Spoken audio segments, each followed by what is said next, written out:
Muy buenas noches a todos los colegas que nos acompañan en este webinar, Estado del Arte FECOLSOC.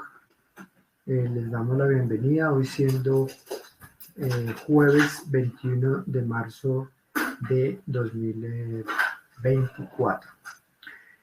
El tema que vamos a presentar el día de hoy es la puesta al día del 6º Simposio Internacional de Inmunización Materna y Neonatal INMIS 2024. Este simposio se acaba de realizar, se realizó entre el 12 y el 14 de marzo en San José, Costa Rica, y hoy tenemos el acompañamiento de dos prominentes profesionales que nos van a plantear aquí a todos los que estamos acompañándolos las principales impresiones y, digamos, el extracto más importante que ellos han definido de lo que se presentó en este evento, el cual se considera uno de los más importantes en esta área, inmunización materna y neonatal. Entonces, les presento en primera instancia a la doctora Laura Mendoza Rosado. La doctora Laura es médico pediatra especialista en infectología, actualmente estudiante de maestría en epidemiología clínica y en educación para profesionales de la salud.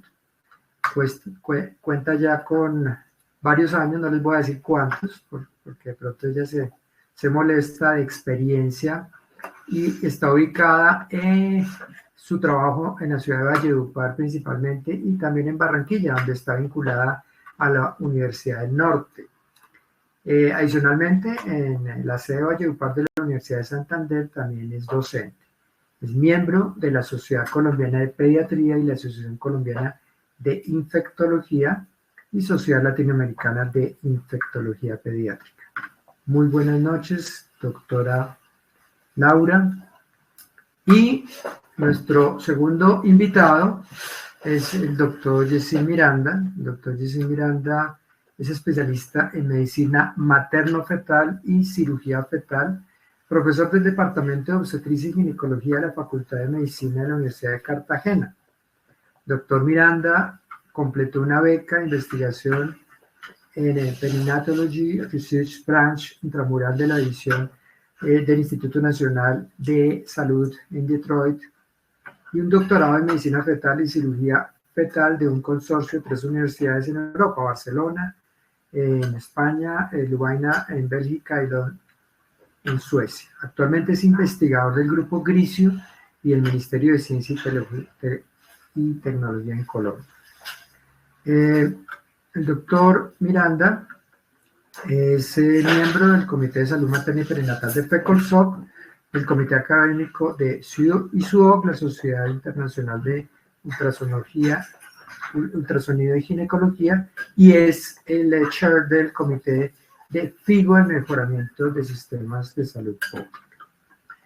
Entonces, ya con esta presentación de nuestros dos conferencistas, les doy nuevamente la bienvenida y le voy a dar la palabra a la doctora Laura para que comience con esta presentación para extractar este Simposio Internacional de Inmunización Materna y Neonatal. Y una vez les comento a nuestros asistentes que pueden ir haciendo sus preguntas a través del chat de la reunión. Doctora Laura, tiene la palabra. Muy buenas noches a todos. Mientras empiezo la respectiva presentación, doy gracias a FECOLSOC por esta invitación. Sin duda alguna, todos y cada uno de estos espacios son aprovechados para difundir estos temas tan importantes para el recién nacido, para el neonato y en general para toda la vida. Entonces, a los que de pronto no he tenido la oportunidad de conocer, mucho gusto, Laura Mendoza, soy pediatra infectóloga y el día de hoy voy a estar compartiendo con ustedes esta perspectiva del pediatra, del neonatólogo, del infectólogo, en lo relacionado con este tema que es la inmunización materna y neonatal.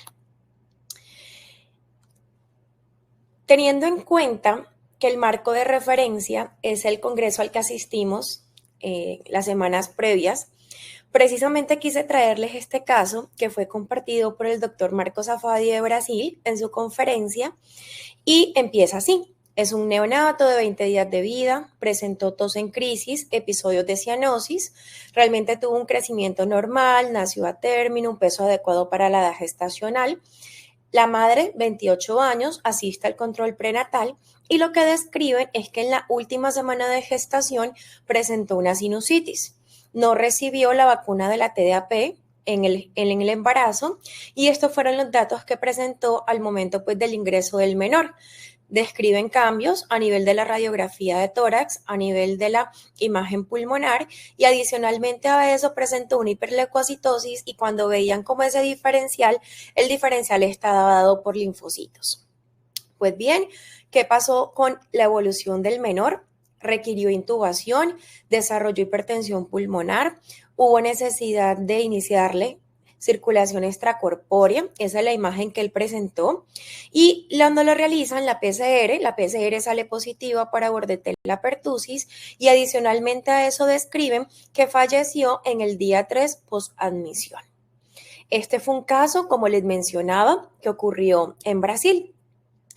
De esa manera es importante de pronto o muchas veces nos decimos como, no, esto ocurrió en Brasil, no necesariamente tiene que estar pasando aquí en Colombia y quise seguir con la siguiente diapositiva haciendo referencia como a un retroceso en el tiempo y volviendo unos añitos atrás a algo que ocurrió aquí a nivel país, en especial quedó documentado en las principales ciudades de Colombia.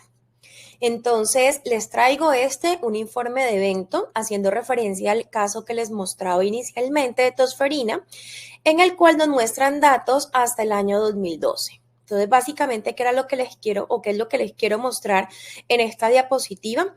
Cómo sin duda alguna la incidencia de casos aumentó cuando comparamos 2004, 2009, 2010, 2011 con este año de referencia que es 2012.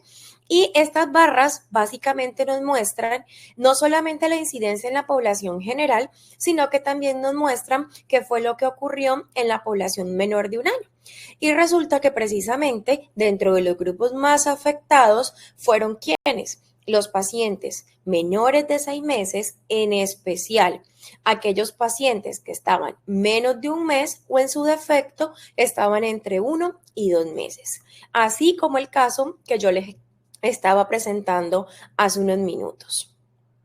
Y puede que muy posiblemente muchos digamos, esto ocurrió, ¿verdad? Hace unos años atrás y miren precisamente cuando revisamos la información del Instituto Nacional de Salud, esto es lo que encontramos, ¿sí? Hasta el periodo epidemiológico 1 se siguen presentando casos a nivel país y de esos casos que fueron notificados, aproximadamente el 25% ocurrió en los pacientes menores de 2 meses. Y a diferencia de lo que veíamos hace unos años atrás, en la actualidad ya tenemos una vacuna en la embarazada que es la TDAP. Y precisamente el 60% de estos casos no contaban con ese antecedente vacunal. Entonces, ¿por qué se los quise traer y de una vez hacer como ese marco epidemiológico actual? Para que nos demos cuenta que perfectamente este menor que ocurrió o este caso que ocurrió en Brasil, perfectamente puede ocurrir el día de hoy aquí en nuestro país. De esa manera, y siguiendo de pronto como ese hilo conductual y haciendo referencia puntualmente como al efecto en general de la población infantil, enfermedades no solamente infecciosas, cuando yo hice una búsqueda precisamente en la Organización Mundial de la Salud, buscando datos relacionados con la mortalidad neonatal, en la página nos describen esto, y es como en el 2022 a nivel mundial, 2.3 millones de niños murieron y esa muerte se dio en los primeros 20 días de vida. Y no solamente nos brindan ese dato, sino que también nos cuentan cómo cada día se producen aproximadamente 6.500 muertes en la población neonatal y que estas muertes corresponden casi al 50% de todos los fallecimientos en el menor de 5 años. Reitero, no solo estamos hablando de etiología infecciosa, incluye tanto etiología infecciosa como no infecciosa. De esta forma, nosotros nos empezamos como a mirar qué soluciones podemos brindar, ¿sí? Y básicamente, ¿qué vemos? En un paciente, en general, yo tengo muchas formas de evitar que enferme de una enfermedad infecciosa. La higiene de manos, ¿sí? Una adecuada alimentación, un adecuado sueño, la vacunación y muy posiblemente nos decimos, en el neonato debe ocurrir lo mismo. En el neonato si lo nutro bien, en el neonato si eventualmente lo vacuno, esa carga de enfermedad muy posiblemente va a disminuir. Y si seguimos revisando, ¿verdad? Lo que ocurre, miren cómo en esta publicación, que no es nueva, es una publicación del 2001 y muy posiblemente tiempo atrás ya nos estaban dando estos datos, nos muestran cómo esa vacunación en el periodo neonatal es un verdadero desafío. Y el desafío verdaderamente radica no solamente que tengamos una vacuna que sirva, sino que también sea segura, que no me genere efectos secundarios en este neonato. Y adicionalmente a eso, desde ya nos están diciendo que esto es una tarea particularmente desafiante, difícil, complicada. ¿Por qué? Porque ese recién nacido, ese neonato, es inmaduro. Y dentro de esas áreas que se encuentran inmaduras, sin duda está su sistema inmunológico. Es por eso que cuando seguimos buscando de pronto la literatura, nos muestran cómo ese sistema de defensas se va desarrollando. Y sí, ese sistema inmunológico se empieza a desarrollar desde la vida fetal. Miren cómo, ¿verdad? A medida que va pasando el tiempo, existen cambios en cada uno de estos eslabones que finalmente me van a contribuir a ese sistema de defensas. Y puntualmente, haciendo referencia a la función, en forma grande podemos ver una gran diferencia entre la función de ese sistema inmunológico en ese feto, en ese neonato, ¿sí? Versus finalmente lo que logramos adquirir cuando ya estamos en etapas mayores. Y es que precisamente nos dicen que in útero la principal función que tiene ese sistema de defensas va a tolerar. ¿Y qué es lo que va a tolerar? Ese ambiente materno y esos patógenos que forman parte de la microbiota. Entonces, ya al crecer, ¿sí? Se modifica, como les mencionaba, la función y ahí es cuando yo ya empiezo a protegerme contra diferentes patógenos. Es así, cuando hablamos de ese desafío, de esa vacunación neonatal, nos encontramos precisamente con estas características, ¿sí? Nos encontramos con que predomina una respuesta TH2, nos encontramos con que tienen un menor número de células presentadoras de antígenos y que no solamente tienen un número reducido, sino que también su función va a estar alterada. Lo mismo ocurre también con esas células B de memoria. También ocurre con esos linfocitos T. Entonces, sin duda alguna, todos y cada uno de estos factores finalmente se van a ver reflejados ¿en qué? En que ese neonato presente una menor respuesta vacunal. Y precisamente eso lo podemos documentar cuando miramos de pronto nuestro esquema del plan ampliado de inmunizaciones. Si comparamos ese periodo neonatal o esa edad de recién nacido con las otras edades, nos podemos dar cuenta cómo el número de vacunas que finalmente vamos a administrar en ellos va a ser muchísimo menor. Y en la actualidad, las vacunas que podemos administrar vienen siendo la de la tuberculosis, viene siendo la de la hepatitis B, y si bien ya no está en nuestro calendario, también en algún momento administramos polioral. Y sí, tenemos claro cuál fue la razón por la cual funcionaba. En el caso, por ejemplo, de la BCG, lo que describían es que generaba una activación de esos receptores PAM y finalmente me inducía una fuerte respuesta inmunológica de tipo TH1. En el caso de la polio, también me llevaba a esa activación de los receptores, en este caso, tanto los PAMs como los DAMs. Y en el caso de la hepatitis B, si bien es cierto, ¿verdad? Tenemos una limitante en el sentido que ese efecto va a ser de corta duración. Para lo que queremos, esa vacuna nos sirve. Y es que a diferencia eventual de esa BCG y de esa polio que yo podría administrar en el periodo neonatal, en el caso puntual de la hepatitis B tiene como un único objetivo y es evitar la transmisión de mamá a hijo de la enfermedad. Es decir, que en este caso actúa más bien como una profilaxis post-exposición. Es así como nos damos cuenta que finalmente va a existir una brecha. Esa brecha es la que yo llamo como riesgo. Y es que hasta cuando este niño no reciba ciertas vacunas a los 2 meses, ciertas vacunas a los 6 meses, ciertas vacunas a partir de los 12 meses, él se va a encontrar a riesgo de desarrollar ciertas enfermedades. En este caso, hacemos referencia a un grupo de enfermedades que se previenen por medio de la vacunación y que precisamente son los que me generan una gran carga en la población infantil. No solamente en cuanto a morbilidad, sino también en cuanto a mortalidad. Es así como vemos que hasta los 2 meses mi paciente va a estar protegido o va a iniciar la protección eventual contra difteria, contra tétanos, contra tosferina, contra hemófilos tipo B, contra hepatitis B, contra polio, contra neumococo. A partir de los 6 meses que puedo iniciar la vacuna de la influenza, inicia la protección si administro la vacuna. Y a partir del año, inicia protección contra sarampión, rubiola, paperas, varicela, hepatitis A. Y si seguimos viendo el calendario, vemos cómo se van adicionando ciertas vacunas con el objetivo de prevenir ciertas enfermedades. De esa forma, nosotros decimos, ¿qué podemos hacer? ¿Qué puedo hacer yo para proteger a ese menor de 2 meses? Ya les había mencionado, la vacunación en ellos eventualmente va a ser inefectiva por esa inmadurez del sistema inmunológico. Entonces, ¿qué otras opciones puedo tener? Y es el motivo por el cual, como pediatra infectóloga, estoy en medio de ustedes, ginecobstetras.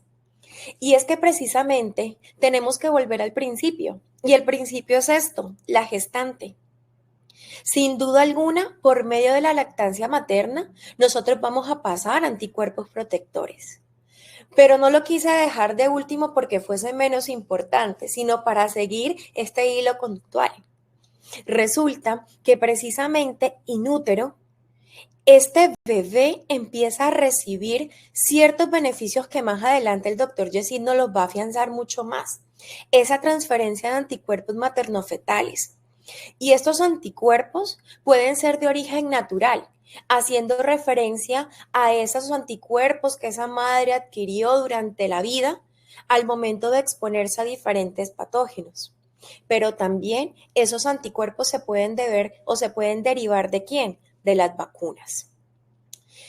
Esta imagen la traje precisamente, yo creo que lo notan, es las fotos como bien lo tomamos nosotros cuando estamos en los congresos, aún no salen las memorias. Y me encanta porque ellos hablan como de un triple efecto, ¿sí? ¿Por qué vacunamos a la mujer embarazada? Es claro, protegemos a la mamá, es claro, protegemos al feto y sin duda alguna, por medio de la vacunación materna, estamos protegiendo también a ese recién nacido, a quien yo no puedo vacunar teniendo en cuenta la inmadurez de su sistema inmunológico. Y nos aportaban esta tabla, se las traduje, en la cual nos mostraban básicamente cuáles son esas vacunas que se recomiendan durante la gestación y cuáles son las que están en desarrollo. Y miren cómo muchas de ellas las administramos ya. Administramos los refuerzos de tétano, administramos los refuerzos de influenza, administramos TDAP, pertusis acelular, todos los embarazos, ¿sí? Y estas eventualmente no me generan beneficio solamente en la mamá, sino que resalto, también me genera beneficio tanto en el feto como en el neonato. También Y con el objetivo de ganarme un beneficio en esa mamá, puedo administrar meningo, puedo administrar polio. A la fecha no hay datos de beneficio en el feto o en el neonato.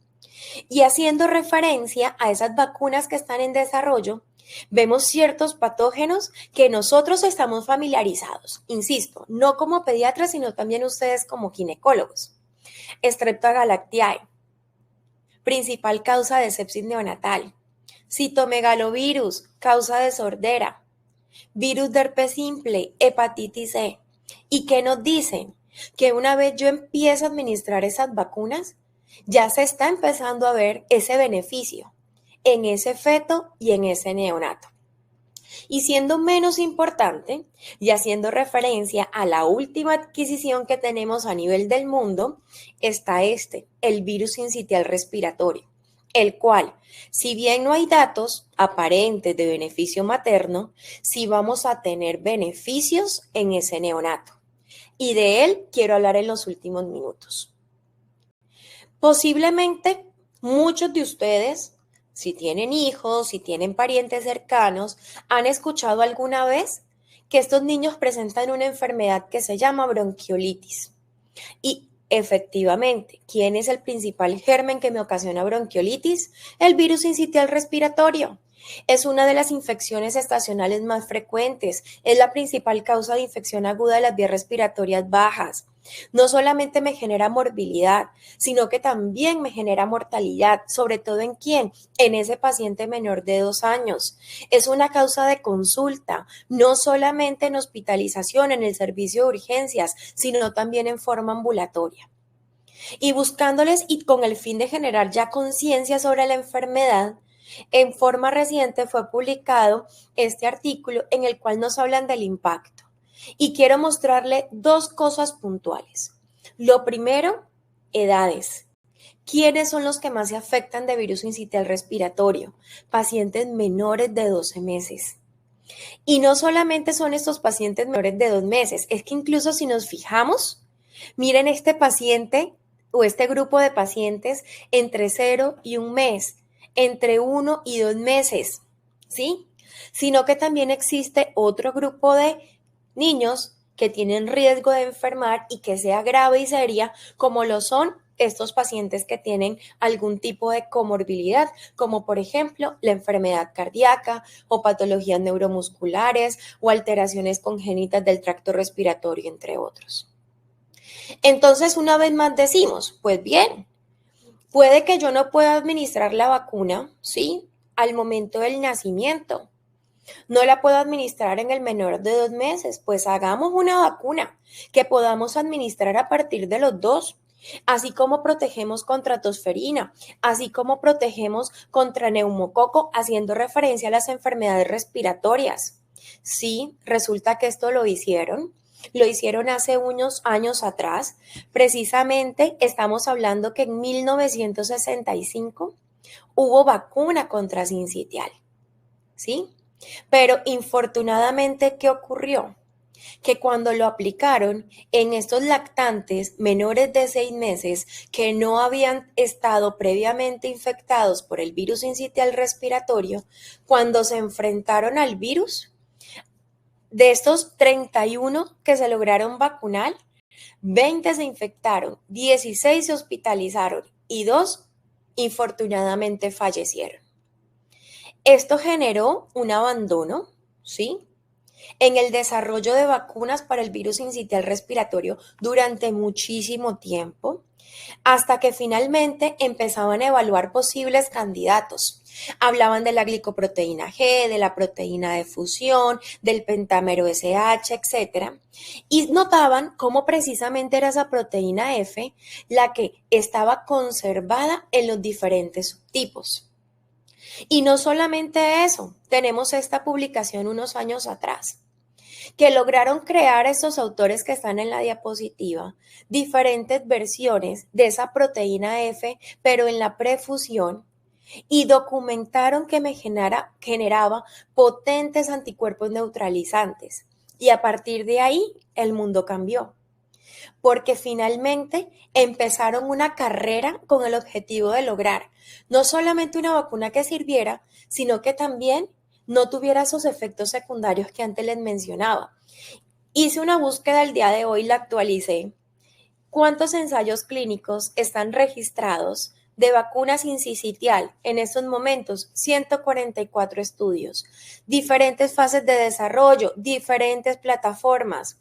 Tenemos recombinantes, tenemos basadas en proteínas, tenemos basadas en ácidos nucleicos, hay vivas atenuadas. Y finalmente, estamos tratando ¿de qué? De prevenir la enfermedad. Y los blancos, la población objeto, va los lactantes, los niños pequeños, los adultos mayores de 60 años. Eso sí, en estos momentos, miren lo que nos mencionan. Esa franja de 6 meses por ahora está excluida, ¿sí? Y el motivo es esa pobre respuesta inmunológica. Hay ensayos para vacunas vivas atenuadas intranasales, hay ensayos para vacunas recombinantes vectorizadas por virus. Pero que en la actualidad tengamos vacunas en la edad pediátrica, no. Tenemos vacuna para el adulto mayor y tenemos vacuna ¿para quién? Para las embarazadas, que es el estudio Matiz. No voy a profundizar en él. Lo que sí definitivamente quiero que sepan es que se ha demostrado su eficacia, tanto para la enfermedad grave como para la enfermedad que precisa atención médica. Y finalmente, es importante saber que en forma histórica hemos tenido otras herramientas para protegernos contra sincitial. En el pasado, muy pasado, teníamos estas inmunoglobulinas específicas. En el pasado presente teníamos tenemos todavía al palivizumab y en un futuro muy cercano para Colombia, nirsevimab como anticuerpo monoclonal, el cual cuando comparamos finalmente, ¿verdad? Estos dos anticuerpos se ha documentado como es 50 veces más potente que el palivizumab y tiene una ventaja, que solo requiere una dosis. Entonces, digamos que el panorama, puntualmente haciendo referencia a sincitial respiratorio, se ha modificado en una forma significativa en los últimos años y realmente queremos que ustedes sigan siendo partícipe del cambio, ¿sí? Y ahora van a seguir siendo partícipe de ese cambio en esa morbimortalidad infantil por medio de este tipo de biológicos. Muchísimas gracias, era lo que les quería compartir la noche de hoy.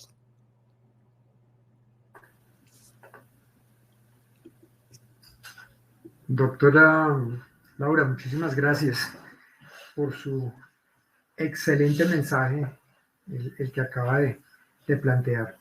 Bueno, antes de continuar, yo no quiero dejar de mencionar que esta actividad educativa se realiza por la Federación Colombiana de Obstetricia y Ginecología, FECOLSOC, y el apoyo de Laboratorios Pfizer. Vamos a darle la palabra al doctor Jessy Miranda. Ya lo había presentado al inicio de nuestro webinar. Doctor Jessy Miranda, continúe usted, por favor. Muchas gracias, doctor Castañeda.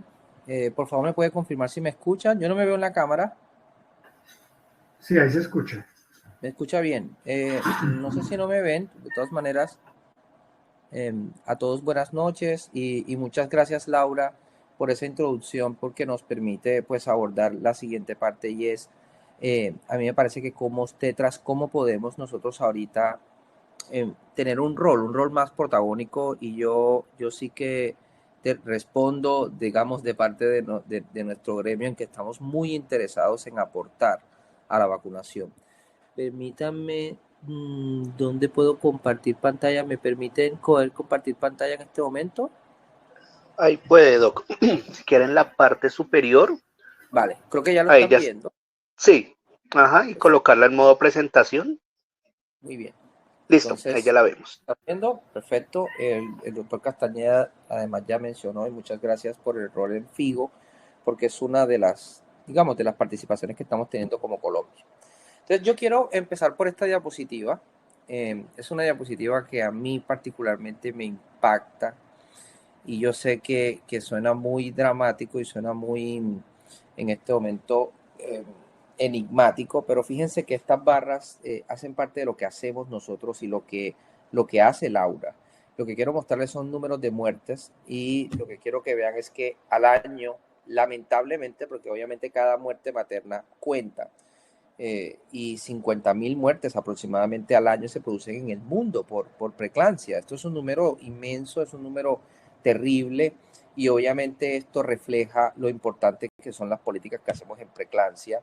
Fíjate, en hemorragia posparto siempre digamos, nuestras aproximaciones, nuestras mejores aproximaciones son 70.000 muertes al año. Pero lo que quiero que vean es que otras enfermedades que nos pertenecen y las cuales adolecen a la mujer, son el cáncer de cervix. Se mueren 342.000 mujeres por cáncer de cervix, una enfermedad que es completamente prevenible. Y muertes neonatales por pertusia, aproximadamente hay 89.000, y por virus respiratorio, como muy bien lo acaba de comentar Laura, son 45.000. O sea que la carga de enfermedad, tú lo puedes ver desde un punto de vista, y es que es verdad que cada muerte vale, y 50.000 muertes en preeclampsia justifican todas las intervenciones que hacemos, pero recuerden que tenemos enfermedades a la vuelta de la esquina que nos están causando muchos problemas como sociedad, y que lo más triste es que en este momento esas sí las podemos prevenir. Yo sí puedo prevenir un cáncer de cervix, yo sí puedo prevenir una muerte neonatal por pertussis, y yo sí puedo prevenir, al parecer, y eso lo vamos a ver en el futuro, una muerte neonatal por virus sincitial respiratorio, y esto lo pueden soportar. Esto fueron publicaciones de Lancet Global Health.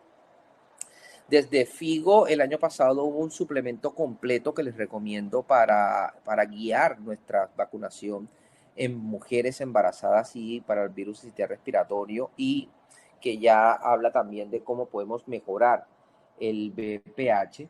Entonces, en términos generales, les invito a que lo revisen. Esta es la referencia para los que quieran tomar una foto, quieran revisarlo.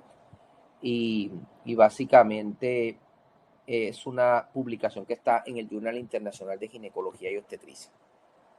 Desde FIGO tenemos varias divisiones. Una de esas muy importante es la que está relacionada con el cuidado de la salud.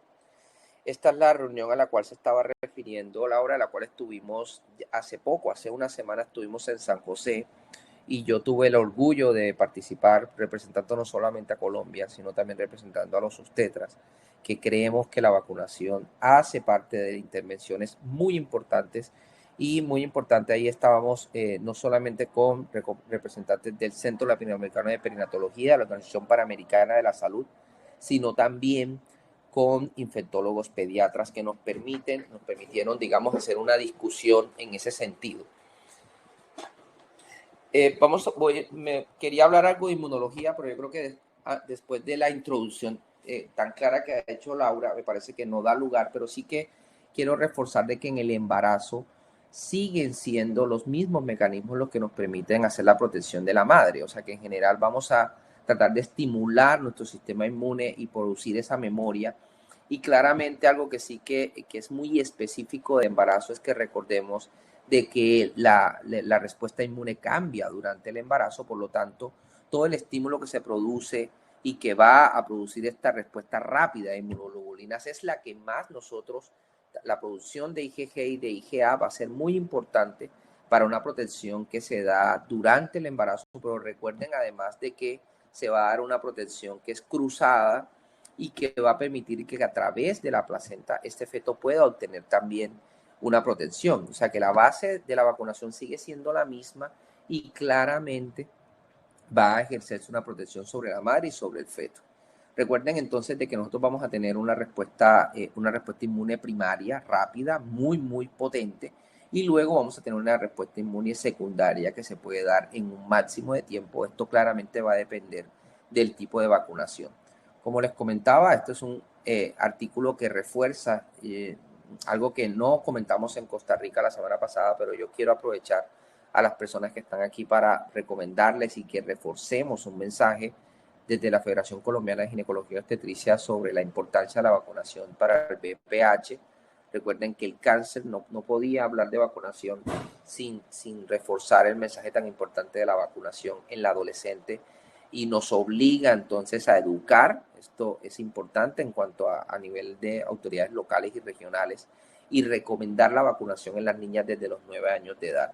Esto yo creo que es un compromiso ético, es un compromiso que tenemos que cumplir, porque la vacunación claramente de VPH está por debajo de lo que nosotros podríamos esperar, y esto va en educación y a ayudar a desarrollar medios de comunicación para reducir la infección por virus de papiloma humano y reducir el cáncer.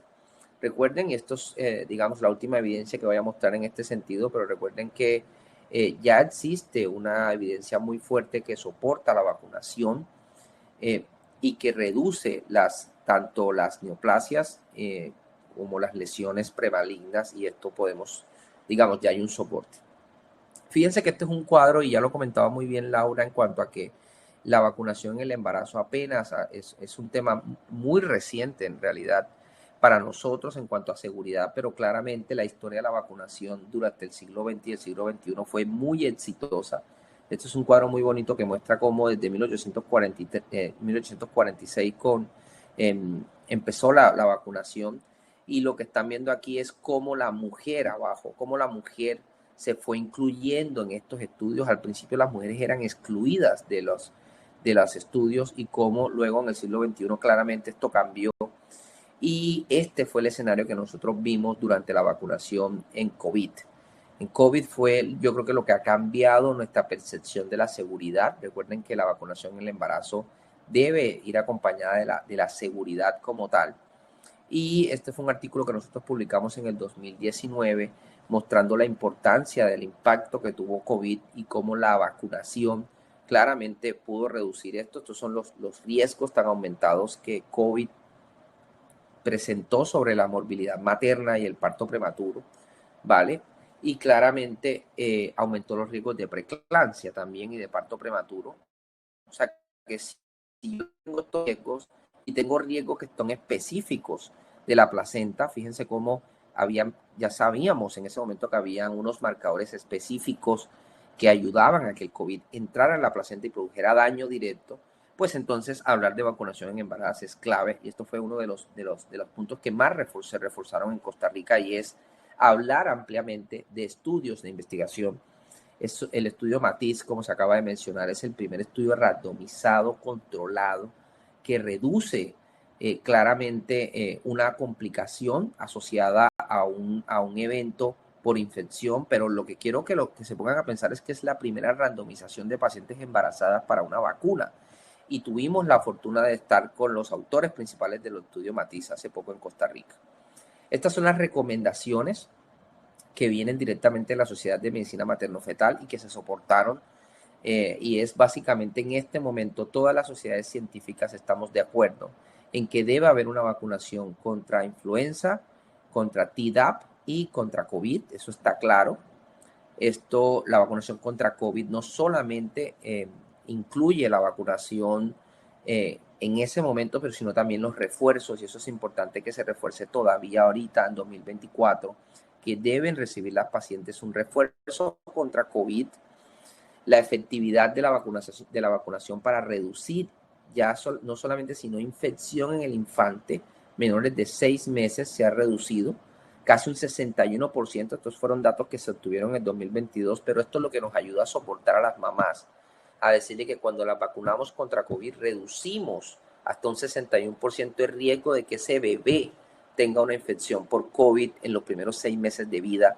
Y recuerden que todavía tenemos muchas cepas que todavía rondan con COVID-19.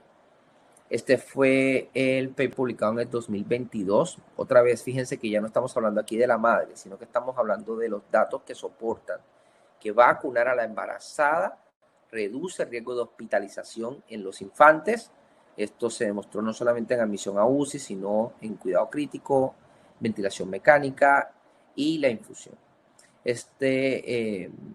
Aprovecho claramente, digamos, para reforzar y para que recordemos de que la vacunación con Tdap, yo creo que Laura, ahora lo vamos a comentar en las preguntas, ha sido una de las historias más exitosas en el sentido en que se ha introducido recientemente, pero que países como Costa Rica mostraron cómo ha habido casi que una erradicación, y cómo en este momento no deberíamos tener casos de pertussis. La Tdap ha cambiado el escenario, una vacuna que fue, si se ponen a pensar, de manera muy reciente incluida, y también eso tiene que ver con la vacunación contra el influenza.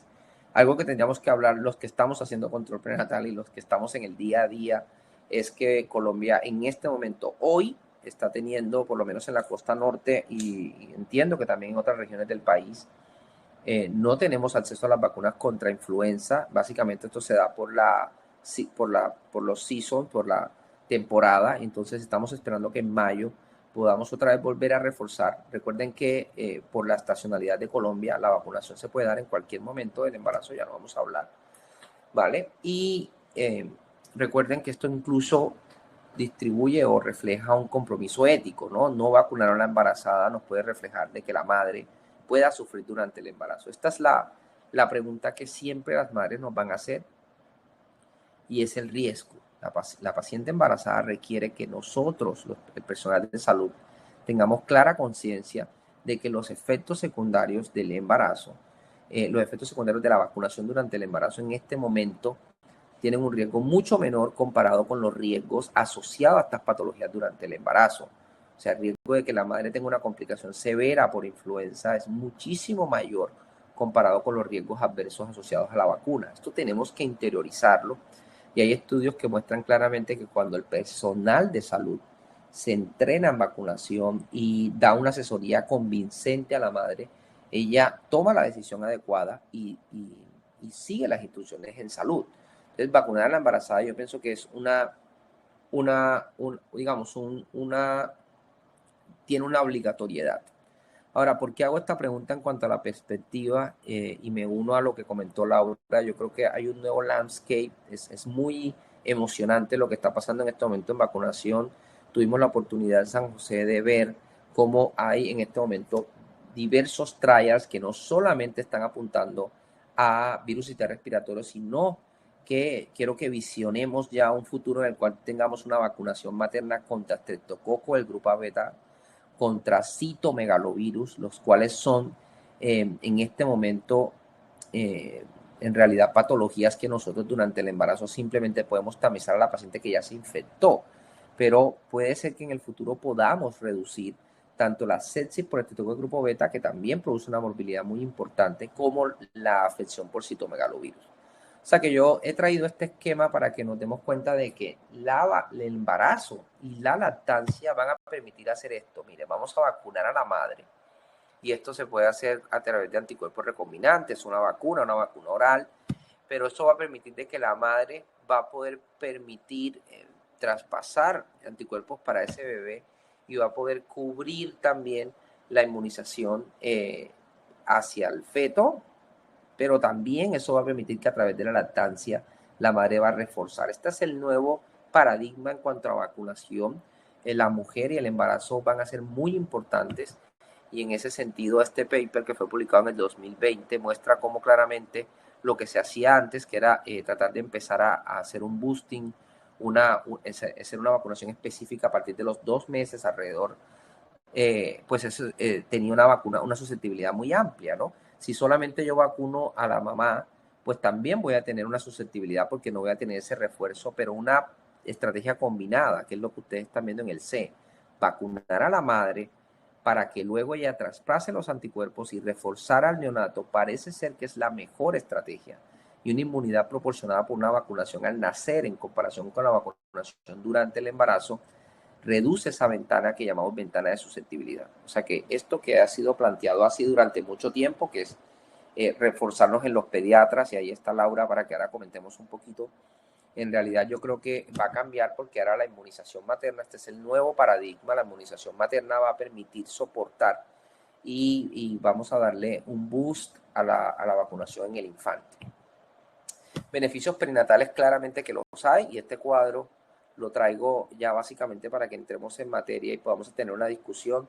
Estas son las vacunas que recomendamos durante el embarazo. Hay vacunas cuando coloco no es no colocarla, no están los esquemas, pero si se coloca sin saber que estaba embarazada no debería tener ninguna preocupación, y ahí entra el VPH, entra la vacuna de sarampión, varicela y zóster. Recuerden, No se colocan de manera sistemática porque no colocamos virus atenuados, pero también hay que hacer un riesgo-beneficio y en este momento los datos deciden de que si se recibe de manera inadvertida, no tiene de qué preocuparse. Vamos a abrir puertas a nueva vacunación y era lo que les decía, las vacunas que se están abriendo son las vacunas del grupo B, estreptococo y del virus respiratorio.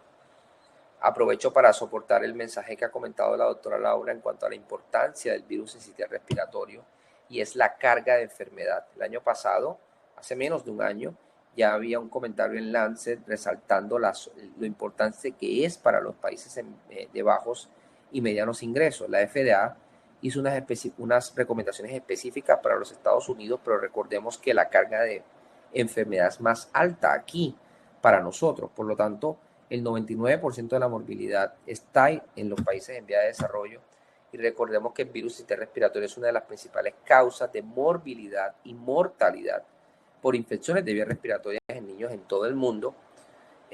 Hace 65 años se viene pensando en vacunas y ahora gracias a esto tenemos una carga de enfermedad. Fíjense que el 90% de los lactantes sufren una infección por virus respiratorio antes de los 2 años.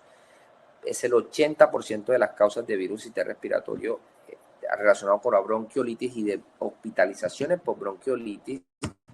Y esto también genera ingresos a la unidad de cuidado intensivo. Recuerden, cuando estábamos en pediatría veíamos esto.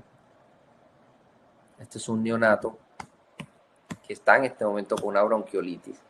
Y esto lo vamos a poder prevenir si empezamos a generar un movimiento que ya se generó en Argentina. Argentina ahora en enero acaba de incluir, enero sí se hizo la norma, pero desde marzo ya se incluyó la obligatoriedad para la vacunación en la mujer embarazada para virus respiratorio. ¿Vale? Esta, la que ven en el centro, es la doctora Kaufman, que es la directora principal del estudio MATIFS, y aquí estuvimos la semana pasada comentando con ella todas las estrategias que se deben hacer en Latinoamérica para que podamos hacer la implementación de la vacunación de virus respiratorio, porque fíjense, esto es 1 de cada 10 muertes por niños menores de 6 meses se relaciona que están asociadas a virus respiratorio y es lo que queremos reducir. Esta fue la noticia en noviembre de 2022 donde posiblemente ya se iba a dar la aprobación este es el nombre comercial de la FDA que ya se dio y este es digamos un resumen de lo que he comentado y es algo que tenemos para el futuro, para 2024, que es el consenso colombiano de vacunación en todas las épocas de la mujer, siendo la mujer central y cómo pensamos que el embarazo va a ser clave para reducir esa mortalidad tan importante que se asocia. ¿Cuáles son los retos? Claramente hay retos y sé que van a haber comentarios en cuanto a eso. Tenemos que mejorar nuestra llegada a la comunidad, tenemos que cambiar ese movimiento antivacunas y entrar en un mensaje muy específico, ya no solamente en la audiencia, sino en el vocabulario, en cómo aprovechamos los momentos. Las pacientes están sentadas en las salas de esperas 1 a 2 horas. Allí es donde tenemos que empezar a sensibilizarlas de vacunación, donde tenemos que aprovechar los momentos, porque siempre se habla de que el neonato está captivo y que por eso se vacuna, pero la mamá también la tenemos en 4, 5, 6, 7 controles prenatales y la tuvimos ahí para vacunarla y tenemos que aprovechar. Obviamente hay unas defensas, ¿no? Unas defensas del individuo, interpersonales, contextuales, que pueden reducir la vacunación y hubieron unos póster muy interesantes en el 6º simposio que estuvimos en Costa Rica, en el cual se hablaba de que debíamos mejorar la educación en las facultades de medicina, en los programas de posgrado. Tenemos que a nuestros residentes enseñarles de vacunación y eso va a permitir que haya una percepción sobre la vulnerabilidad y que mejoremos el ambiente en contra de las vacunas. Este es un estudio que fue publicado en 2021 para que hablemos de Latinoamérica. Me gusta terminar con esto para que vean todo lo que tenemos por hacer. Y aquí se mostraba cómo en este estudio, esto es un estudio publicado en Vaccine, que mostraba que las mujeres embarazadas le creen a su obstetra en Latinoamérica. Si el obstetra está convencido de la vacunación en el embarazo, la mujer lo va a estar. Y mostraban cómo las mujeres, en vez de los datos que encuentran en la web, el registro por parte de su embarazada correcto, es lo que le va a dar esa confianza en la vacunación. Hay áreas claves que a mí me parece que tenemos que reforzar, y desde FIGO vamos a tratar de hacer un trabajo en conjunto en hablar de disponibilidad de vacunas como soporte al sistema de salud, en políticas de vacunación. En eso queremos desde la academia influir en estas son las líneas que se deben obtener en el inventario, en la cadena de suministro, en la entrega de vacunas y sobre todo en la aceptabilidad. Es lo que estamos haciendo el día de hoy, sensibilizando sobre lo importante de la aceptabilidad de las vacunas. En Latinoamérica, yo siempre muestro a mi ciudad, esta es Cartagena, los que saben, esto es lo que ustedes vienen a visitar cuando vienen a Cartagena, pero yo siempre muestro las dos caras de Cartagena, y es esta. Y esto digamos, es algo que se repite día a día, y recordemos que la desigualdad impacta en el acceso a vacunas, y no es lo mismo el acceso de estos barrios en mi ciudad. Y esto es claramente algo que tenemos que impactar. Esto es un artículo que los invito a revisar, que lo publicamos el año pasado hablando de la importancia de cómo las migrantes tenían poco acceso. Eso es un artículo que publicamos el año pasado, que aprovecho la oportunidad, le doy las gracias a FECOLSOC por este espacio. Pienso que es un artículo que se pueden revisar, es un artículo que publicamos el año pasado demostrando cómo la salud de las migrantes está afectado, y es un reto para Colombia poder ofrecer, digamos, una salud integral tanto para las pacientes migrantes venezolanas que todavía están en este aspecto de la enfermedad, tienen más hipertensión y más morbilidad neonatal. Quiero agradecer a FECOLSOC, quiero agradecer también al Centro Hospitalario General Mar, que me permite, junto con la Universidad de Cartagena, de participar en estos eventos académicos. Y ya yendo un poquito de poesía antes de cerrar, yo pienso que tenemos mucho que trabajar en vacunación, y no entremos dócilmente, aunque sean escenarios difíciles. Creo que podemos mejorar aún más en vacunación. Muchas gracias a todos por la atención. Mis conclusiones entonces son de que después de ir al sexto simposio, creo que debemos implementar una estrategia de vacunación en Latinoamérica. Tenemos más que hacer. La aceptabilidad y la seguridad de la vacunación durante el embarazo es importante. Tenemos la necesidad de involucrar a las comunidades, y la FECOLSOC, la FIGO, investigadores y legisladores, así como las sociedades científicas, tenemos que explorar logros e identificar obstáculos relacionados con la implementación. La palabra clave aquí es implementar las vacunas esenciales para las mujeres. Muchas gracias.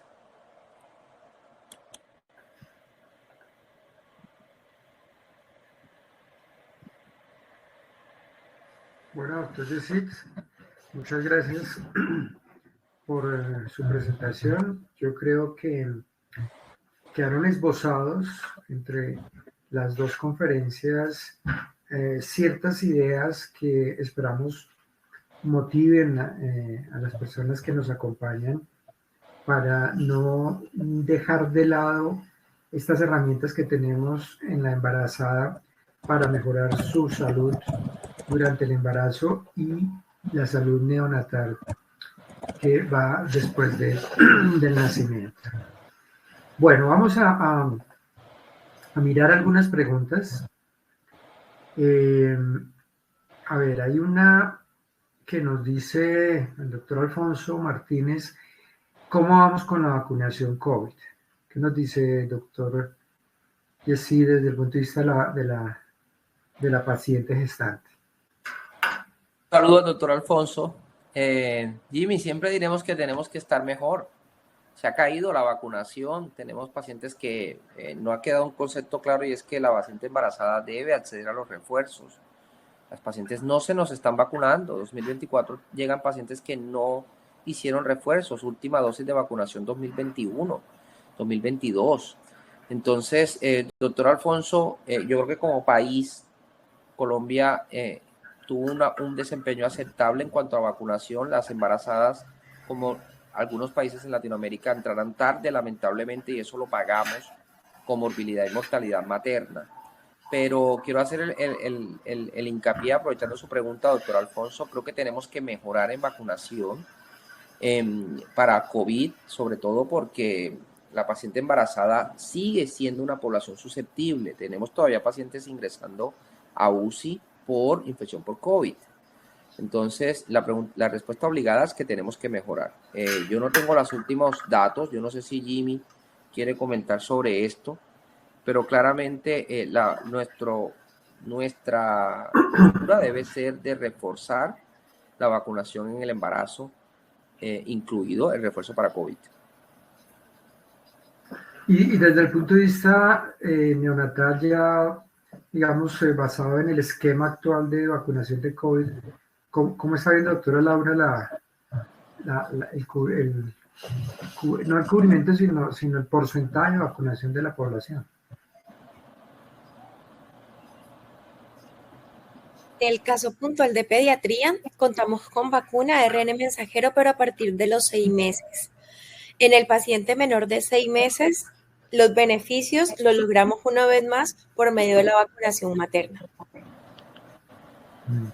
Sí, la vacunación con COVID, contra el COVID, definitivamente siempre tuvo resistencia en ciertos segmentos de población y especialmente en mujeres embarazadas. Tuvimos que trabajar muchísimo durante la pandemia para sensibilizar a nuestras maternas para vacunación, y una vez comenzaron paulatinamente a abrirse, a quitarse las restricciones, hasta que se quitó la última, que fue la del tapabocas de manera general en los centros de salud, pues igualmente comenzó a disminuir el porcentaje de vacunación de COVID en gestantes. Y eso es una de las cosas que se va a trabajar, pues se viene trabajando, pero se va a trabajar de manera ya publicitada con el Ministerio de Salud en las próximas semanas para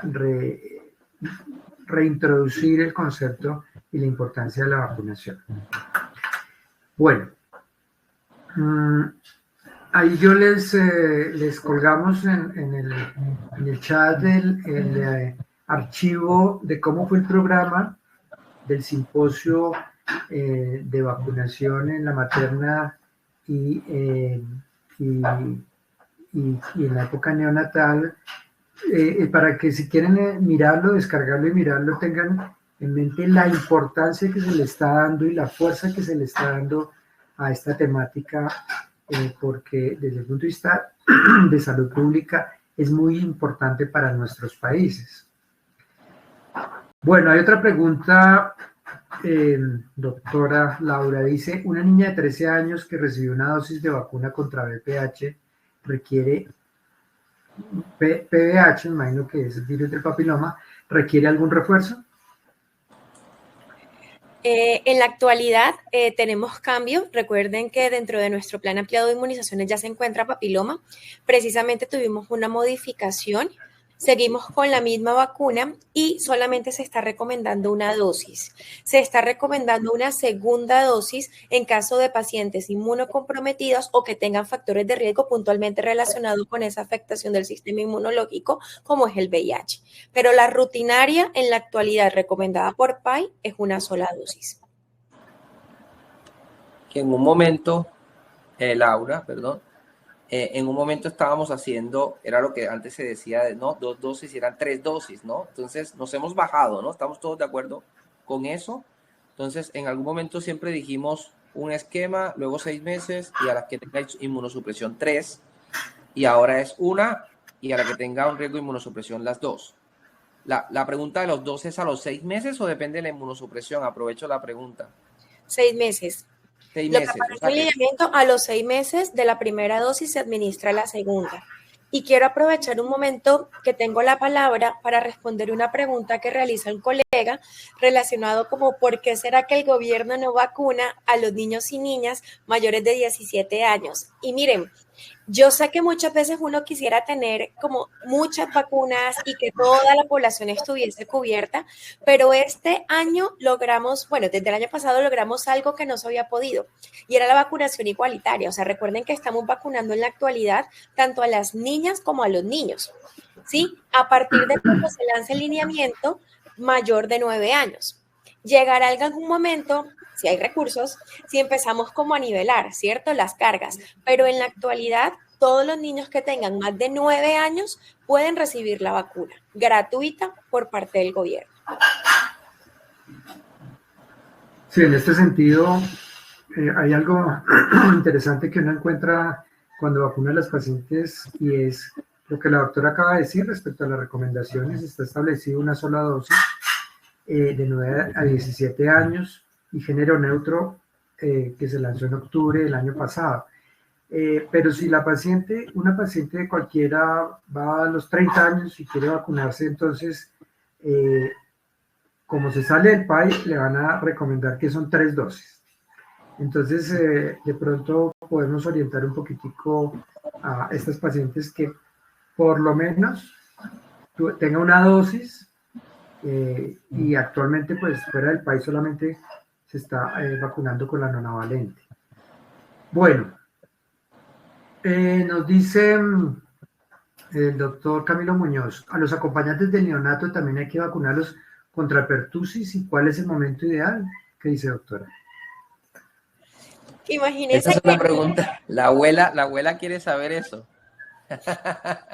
Una vez más, la historia es muy bonita. O sea, si nos vamos años atrás, ¿cierto? 2011, 2012, cuando hubo ese brote terrible, en ese momento de las estrategias que se contaban para prevenir la infección por pertusis era la vacuna pentavalente, hágale a partir de los 2 meses. Debido al brote, en sitios como en Bogotá empezaron a administrarla a partir de las 6 semanas de vida y se puede administrar. La siguiente era una estrategia que se llama capullo, ¿sí? Que todas las personas que finalmente iban a tener contacto con ese bebé debían tener la vacuna contra pertusis. En este caso, hablamos de la tosferina celular. ¿Haciendo referencia a quién? Haciendo referencia a ese papá, a esa abuela, a ese cuidador, y finalmente entró la vacunación de la gestante. Entonces, haciendo referencia puntual a la pregunta que haces, eso se llama así, se llama estrategia capullo.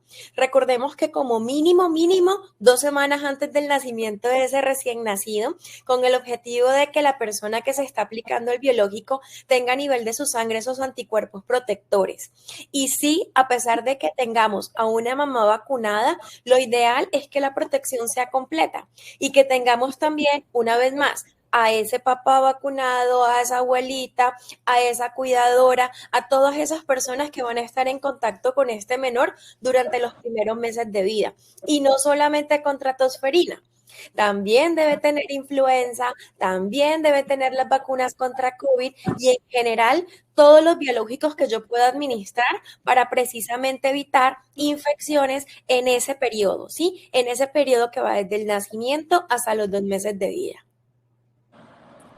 Nuestro rol, Laura, es, digamos, ser claros, ¿no? Porque a veces a ver si te pongo en la balanza, lo que no podemos es pensar que algo es mejor que lo otro, sino suma todo, ¿no?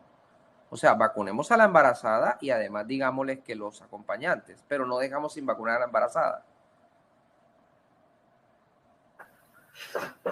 Sí, mencionaban nuestros conferencistas que un obstetra convencido de la vacunación convence a las pacientes confían en el obstetra, pero asimismo un obstetra no convencido también convence a las pacientes.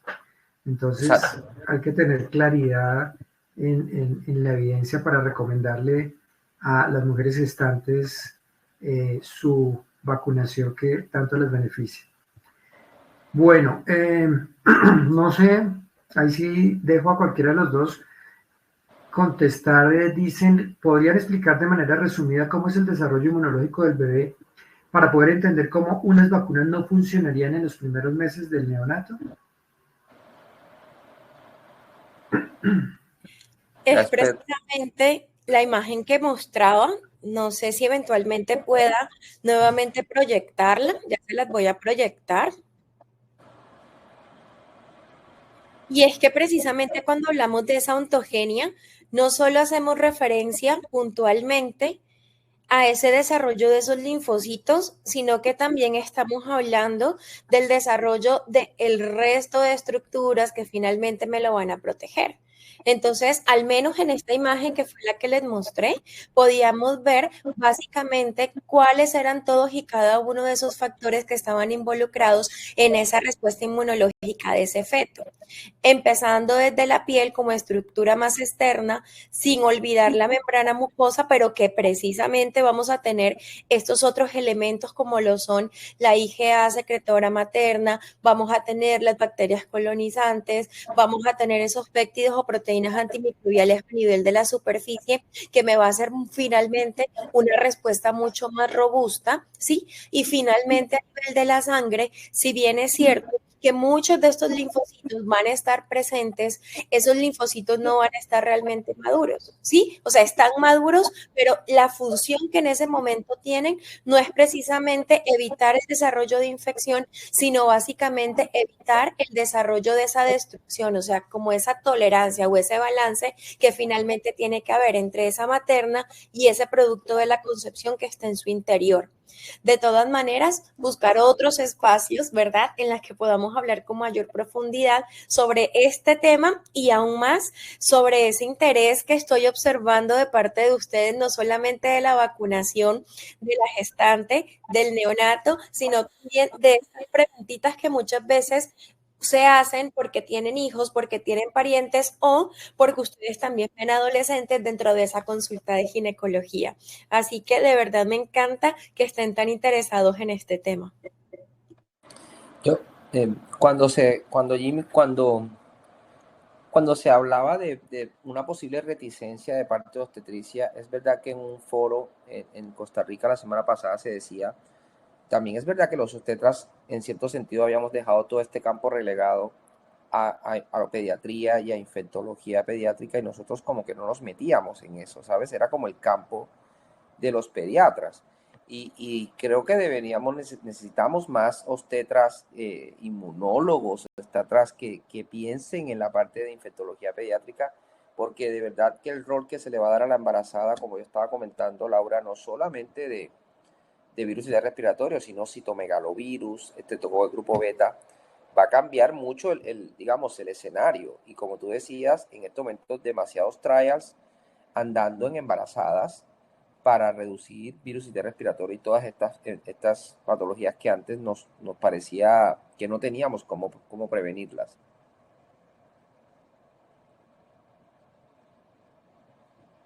Hay pues dos preguntas acerca del BPH, pero una ya se habló acerca de hasta cuándo cubre la dosis del BPH, a los 17 años. Y hay otra que menciona, contra BPH en adultos solo está disponible la nonavalente, dado que se destinó la más económica para el PAI, ¿no se puede considerar como una barrera? Infortunadamente sí, o sea, infortunadamente en el día a día nos encontramos no solamente barreras desde el punto de vista conocimiento, ¿verdad?, de deseos, de actitudes, sino también con la disposición de biológicos, es cierto. Pero digamos que nuestra meta en la actualidad es captar a ese paciente que no ha tenido contacto con el virus del papiloma, ¿sí? Esa es de pronto la meta que tenemos con esta vacunación. Ahora, eso no quiere decir que el resto de población no se vaya a beneficiar. Entonces, digamos que muy posiblemente ante la no disponibilidad de vacunas se tiene que priorizar. ¿Y en quién se prioriza? En quien definitivamente se ha documentado su efectividad. Otro tema, doctor, para webinar, ¿yo? Mucho interés en papiloma. Sí, no, esto se viene. Sí, yo en eso quisiera hacer un comentario porque pues hay que tener claridad en esto. El gobierno introdujo la vacunación contra el virus de papiloma hace unos años, eso fue algo muy exitoso. Colombia llegó a tener unas tasas de vacunación de las más altas en el mundo para primera dosis, pero después de ciertos eventos mediáticos que tuvieron pues una conclusión en estudios socioculturales donde se clarificó que la vacuna no tenía nada que ver, pues se echó para atrás. Se echó para atrás, además de la connotación diferente, que es la connotación sexual, pues porque El virus del papiloma se adquiere por relaciones y eso le da una connotación social un poquito diferente. Se vino abajo. La vacuna ha estado disponible, la de los 4 virus, todo el tiempo. Ahora, en el momento en que se lanza la otra, la de 9 virus, ya hay negociaciones muy grandes que probablemente no son solo de gobierno, sino de OPS para ese tipo de vacunas, donde ya están comprometidos las de 4 vacunas. Entonces, falta un tiempo para que ya el gobierno comience a adquirir. Obviamente en este momento es más costoso. Entonces, claro, uno quisiera que estuviéramos la nonavalente ya, pero no hay que demeritar la oferta de esta vacuna en un momento tan importante que son esas edades tempranas. Bueno, yo creo que vamos cerrando y para cerrar quisiera que en unos 30 segundos cada uno de nuestros conferencistas quisiera mencionar la idea que considera más importante desde su punto de vista para las personas que nos acompañaron en este webinar. Entonces, doctora Laura, por favor, comience. Empoderarnos de la importancia de la vacunación. Lo que ahorita les mencionaba, el triple efecto. No solamente es en caso de la materna, el feto, sino que sin duda alguna, ¿verdad? Estamos hablando de esos beneficios en esa población neonatal, en esa población menor de 2 años. Ese empoderamiento solamente lo da el conocimiento. Yo sé que tenemos brechas muchas veces en cuanto al entrenamiento que hemos recibido en vacunas, pero lo más importante es interés. Si ustedes están interesados, esa motivación va a ser que así sea poquito a poquito busquemos los escenarios para aprender de vacunas. Así que de verdad me encanta que estemos sintonizados y sin duda alguna, una vez más, ustedes van a ser nuestros aliados. Así que doy gracias por estos espacios. Listo, doctor Yesid. Implementación, igual, implementación es esa posibilidad de que la ciencia, lo que vemos publicado en los artículos, lo podamos llevar a la vida diaria, y eso requiere un esfuerzo a nivel de gobierno, requiere un esfuerzo académico, gremial, que es lo que estamos haciendo como FECOLSOC, que como gremio participemos de manera activa. Esto no debe ser relegado al primer nivel, esto no está relegado a nuestras compañeras de enfermería que han hecho un trabajo formidable durante los últimos años. Nosotros los obstetras tenemos que ponernos la camiseta en el control prenatal, hablar de sulfato ferroso, hablar de ecografías y hablar de vacunaciones como intervenciones en salud efectivas, intervenciones en salud que van a reducir una carga de enfermedad muy importante y que nosotros tenemos un rol supremamente importante. Ya no vamos a dejar a decirle, pregúntele a su pediatra lo que el pediatra diga, sino que como equipo vamos a tener un mensaje unificado, y eso va a resultar en un aumento en las tasas de vacunación otra vez en todas las etapas de la vida de la mujer. Bueno, yo les agradezco nuevamente a nuestro... doctora Laura, se puede hablar. Un aviso parroquial pequeñito, pidieron que les transmitiera. No sé si ustedes ahorita se dieron cuenta cuando les mencionaba la diapositiva de la vacunación en la gestante. Resulta que en esa gestante yo también puedo vacunar contra meningo. Entonces me pidieron que desde ya les fuera comentando que para el 25 de abril en Cali se va a hacer una mesa de trabajo que hace parte de una iniciativa aquí en Colombia que se llama MOVE, con el objetivo de que todos estemos a la vanguardia en meningo. Así que interesante información recibiremos y espero que próximamente le transmitan también cómo se pueden conectar o cómo pueden asistir a este evento. Era lo único que quería mencionarles. Muchas gracias. Listo, perfecto. Yo quiero cerrar despidiendo a nuestros conferencistas, despidiendo a nuestros asistentes, reiterándole lo que mencionó el doctor Yesid. Nosotros estamos apuntalando este concepto acerca de la vacunación en la mujer con un consenso y con un curso que próximamente vamos a lanzar virtualmente, porque hace parte de nuestros objetivos educacionales este año promover entre los médicos y los ginecobstetras la vacunación en las diferentes etapas de la vida de la mujer. Siendo las 8:17, les damos la despedida de Educación FECOLSOC en nuestro acostumbrado webinar de las 7 de la noche. Muchas gracias y muchas gracias por el apoyo de Laboratorios Pfizer. Muy buena noche. Hasta luego. Buenas noches. Buenas noches.